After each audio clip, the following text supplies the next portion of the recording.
ફતેપુરા નગરના તળાવ પર બનાવવામાં આવેલ ડમ્પિંગ સાઇટની અનેક સમસ્યાઓથી પરેશાન સ્થાનિક રહીશોએ ડમ્પિંગ સાઇટને અન્ય સ્થળે ખસેડવા માટેની માંગ કરી છે।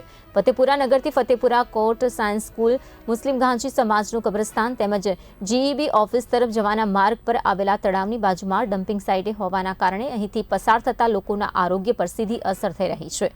આ ડમ્પિંગ સાઇટના કારણે વિસ્તારમાં સતત તીવ્ર દુર્ગંધ રહે છે અને તેને કારણે અહીંથી પસાર થતા રાહદારીઓ, વાહન ચાલકો અને શાળાએ જતા બાળકો પણ પરેશાન થઈ રહ્યા છે। તો તાત્કાલિક ધોરણે ડમ્પિંગ સાઇટને ફતેપુરા નગરથી દૂર ખસેડવામાં આવે તેવી લોકમાંગ ઉઠી રહી છે।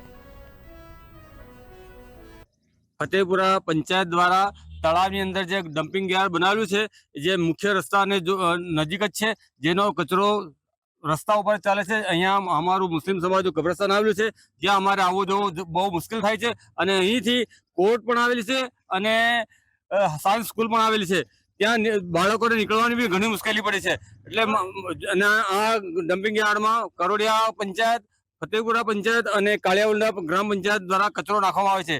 તો આ ત્રણ પંચાયત મળીને આ ડમ્પિંગ યાર્ડ અહીંથી હટાવે અને પછી અહીં લઈ જાય, નહીં તો અહીંથી નીકળવાની ઘણી મુશ્કેલ થાય। દુર્ગંધ એટલી બધી આવે છે કે અહીંયાથી નીકળવું મુશ્કેલ થાય। વિદ્યાર્થીઓને તો કાયમ નીકળવાનું હોય છે, એમના માટે બહુ કપરી સ્થિતિ છે। માટે આ ડમ્પિંગ યાર્ડ અહીંથી હટાવે એવી અમારી માંગ છે। ઇલિયાસ ભાભોર, ફતેપુરા।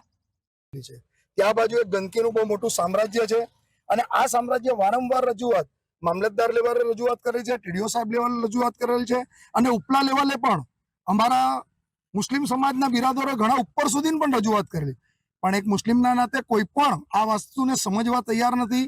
અને તમે જોઈ શકો છો આ કેટલી બધી ગંદકી, આ ગંદકીનું એટલું બધું સામ્રાજ્ય છે કે ગંદકી જરાક પણ એક તમે 10 મિનિટ અહીંયા ઉભા નથી રહી શકતા એવી ગંદકી આવેલી છે અને ત્રણેય પંચાયતોના અંદર ધૂમ પૈસો આવેલો છે।